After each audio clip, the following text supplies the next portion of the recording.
The tension in this courtroom starts right away. From missed court dates to broken bonds, Judge Boyd makes it clear this isn't a club, it's a court of law. One defendant stands accused of assaulting a family member and causing over $1,800 in damage during a fight inside a gas station. He's homeless, struggling to get his life together, and now facing a reality check from a judge who's seen it all. But, as we'll see, the judge isn't just dishing out punishment, he's delivering hard truths about life, choices, and the price of bad decisions. Oh, State, can you help me out, please? Yeah, that's all right. You want to put this way? Put it right there. Was this on yesterday, Judge? Yeah. Mr. Bond, 255-8319 and 8318. When you come to court, you come dressed appropriately, not in half shirts, dude. You're not going to a club. I'm sorry, I don't have that much clothes, yes, sir. Understand. Why did you miss court? Not valid transportation. I will reinstate your bond today, but I'm not going to do this again. If you continue to miss court, it's just not going to go well for you. Do you understand? You get one get out of jail free card. That's it. You stand charged with 2 cases. You're charged with criminal mischief. You're also charged with assault of a family member. We are going to do probable cause. You have the right to remain silent. Anything you say can or will be used against you. You have the right to have an attorney present. If you cannot afford one, one will be appointed to you, sir. Did you get the cause numbers? Yes, Your Honor. Okay. On April 2nd, 2025, Harris County Council's officer dispatched from assault in progress. The officer arrived and observed the complaining witness and the assault fighting. The officer made contact with the complaining witness and stated that he and the defendant were in a dating relationship. The complaining witness stated that they got into an argument inside the gas station and the defendant punched him in the face, causing him pain, and proceeded to punch him several more times before the complaining witness started to fight back the defendant. The second complaining witness stated that the defendant started destroying items and substances. Okay. How much as far as criminal mischief is concerned? Because I have here, it's a class A. So you really over $750 worth of. I just have one moment. There were multiple display shelves and stands that were damaged, totaling approximately $1,800 in value. Mr. Bond, I'm going to find that there's sufficient probable cause to go forward with your case. What are you doing with yourself these days? I'm trying to find a job, trying to get myself together. Where are you living? Trying to mentally figure myself out as well. Where are you living? Everywhere. This is not a good way to go through life, Mr. Bond. You know, you're begging for trouble. This right here is one of those rare courtroom moments that's part discipline, part compassion. The judge sees a man who's lost, living on the streets with no family to call on and teetering on the edge of self-destruction. Instead of sending him straight to jail, the judge gives him a shot, a PR bond, basically freedom on promise alone. But the warning, brutal honesty. If you mess this up, you'll be stuck like Chuck. That's the judge's way of saying, this is your last chance. It's moments like these that make you wonder, should judges show more humanity, or is this tough love the only way to break the cycle? When you're living on the streets, it's an extremely hard life that ends nowhere good. Who do you have in your life that can help you out? You have mom, dad, anyone?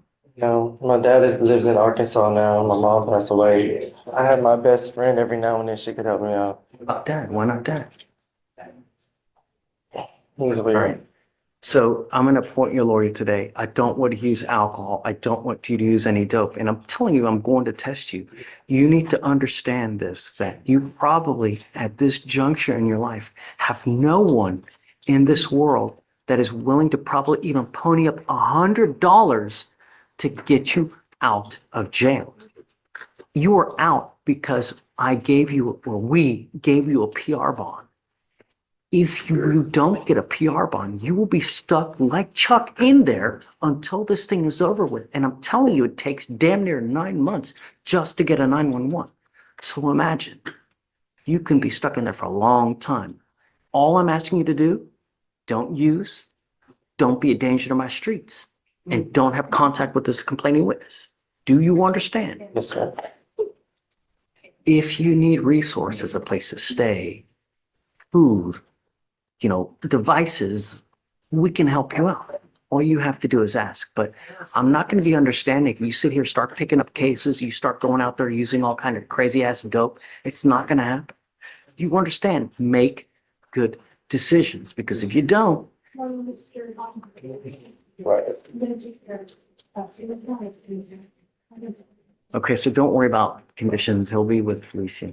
Okay. So Vic, do you mind reaching out to the microphone, please? Yes, Judge. All right. So what I'm going to have you do is I'm going to have you sign a reset Victoria. You were going to meet with Fleischer for your bond conditions. Then I'll have you take your seat in the jury box while I find your lawyer. Please. Did you get the arms to rinse? Both of them. And Judge, are you ready for any investigation? So Ms. Artiga, you're charged with driving while intoxicated. It's elevated to a Class A misdemeanor because of the high blow. You are facing up to a year in jail and or a $4,000 fine. You have worked out an agreement. They're offering you 3 days in jail with credit for the 2 days that you've done.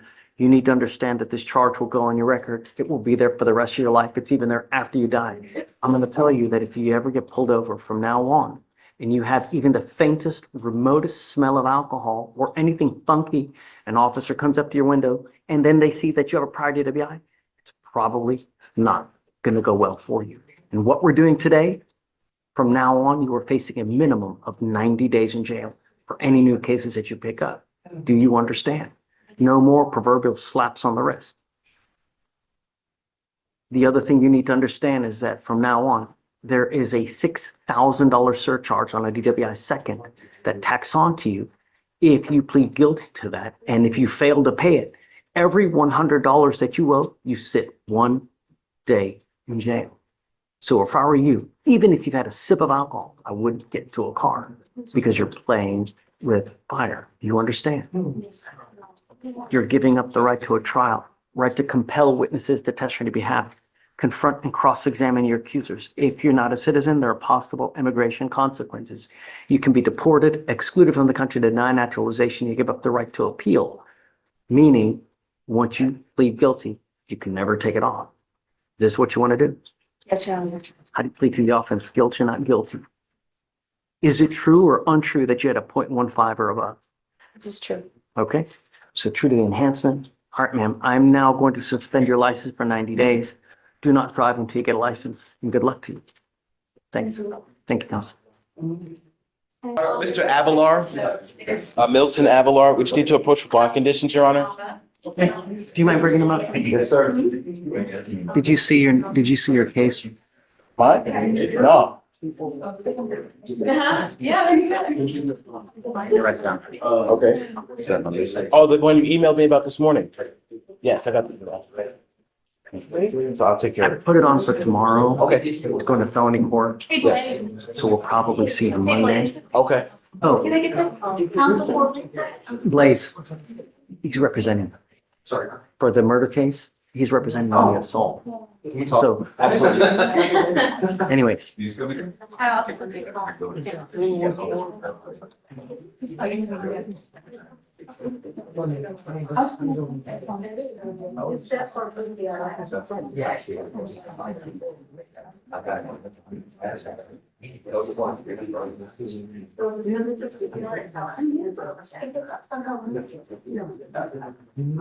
so this is Mr. Avila. Can you refresh my memory about the complaining witness in this case, please? Yes, sure. Who it is and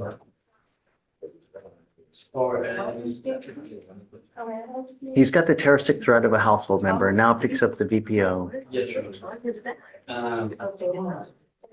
looks like this was one where the complainant was in the passenger seat. Did you approach me to get I believe, yes. that you guys want to have access to each other? No, that's not that one. That's a different one. That's one where, So does she not want to have contact with him then? Yeah, she wants to. She wants to. Yours isn't the one where the woman got to a car accident.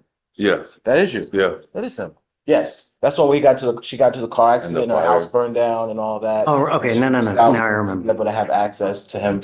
Yes, or for him not to have limited or restricted access. So have you reached out to her to see if she make sure Yes, Your Honor. DVD did, and she confirmed that She's okay with having contact with him? well, there was, sorry, as far as, she confirmed that what happened, that there was a fire in her apartment and that she got into an accident. Right.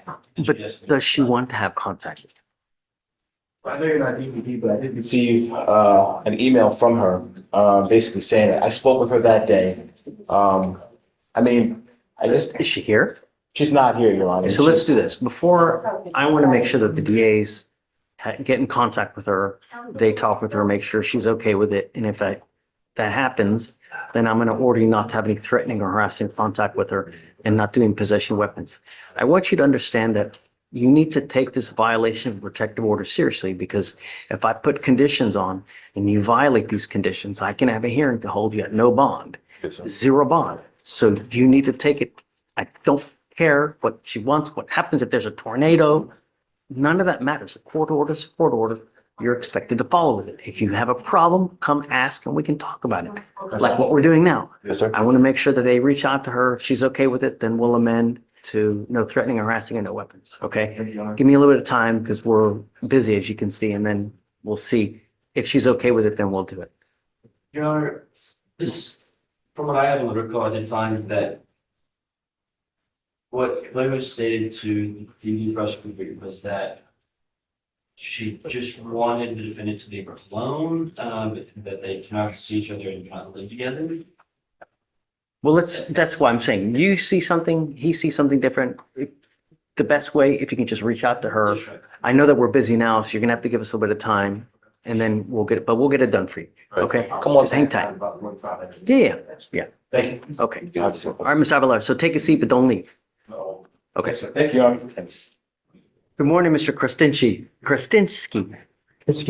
Krasinski. You were charged with forgery of a financial instrument. You're facing up to 6 months in jail and or a $2,000 fine. You have worked out an agreement where they're offering you 3 days in jail with credit for the 1 day that you've done. You need to understand that this charge will go on your record. It will be there for the rest of your life. Is this what you want to do? From now on, you are facing a minimum of 30 days in jail for any new cases that you pick up. You give up a lot of rights by entering into this agreement. You give up the right to a trial, right to compel witnesses to testify on your behalf, confront and cross-examine your accusers. If you're not a citizen, there are possible immigration consequences. You can be deported, excluded from the country, denied naturalization. You give up the right to appeal. Once you plead guilty, you can never change this. Undo this, do something else. Is this what you want to do? Sir. How do you plead to the offense, sir? We'll find you guilty, sentence you to it. Good luck to you, sir. Does this take care of upstairs as well or no? No? All right. Got it. Good luck to you, sir. Thank you. Hi. Mr. Slyman, come up. Judge, for those in for THC, Anything, nothing else? nothing else, Judge.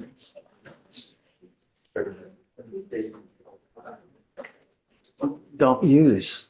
I will test you 50 days from today. Yes, sir. If you test positive, you've continued to use, it's not going to go well for you. I'm Yes, not sir. asking much. Do you understand? Yes, sir. Okay.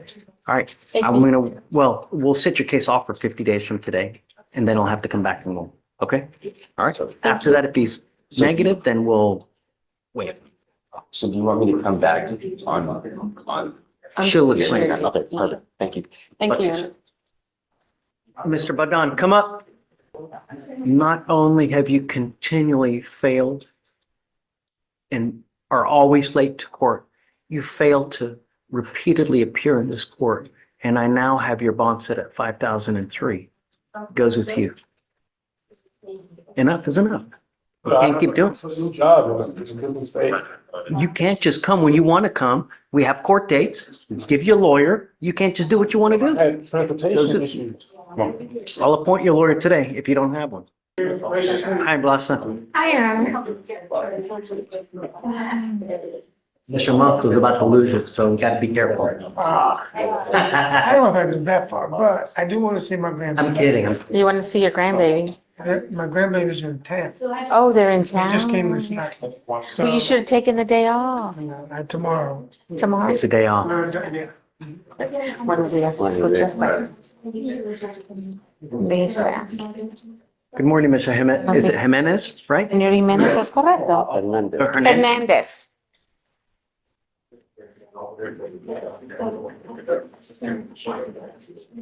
No, it's Jaime Hernandez. Jaime Hernández? Mr. Yes. Hernandez, you stand charged with the offense of failure to stop and give information. You have worked out an agreement where they're offering you a 6-month, they're offering you a 6-month deferred Una. type of probation. You need to understand that this is a great probation that if you complete it successfully, you do not end up with a conviction on your record. But you need to understand that you give up nearly every right known to man by entering into this agreement. And if you fail to live up to your side of the bargain, I will issue a warrant for your arrest. We will have a hearing. You will be facing 180 days in jail. 80 días de cárcel. Do you understand? Yes. It is a 6-month deferred. The only condition is that you pay $2,000 in restitution to the complaining witness. Does he have his Texas driver license? No. Does he have the ability to get a license? No.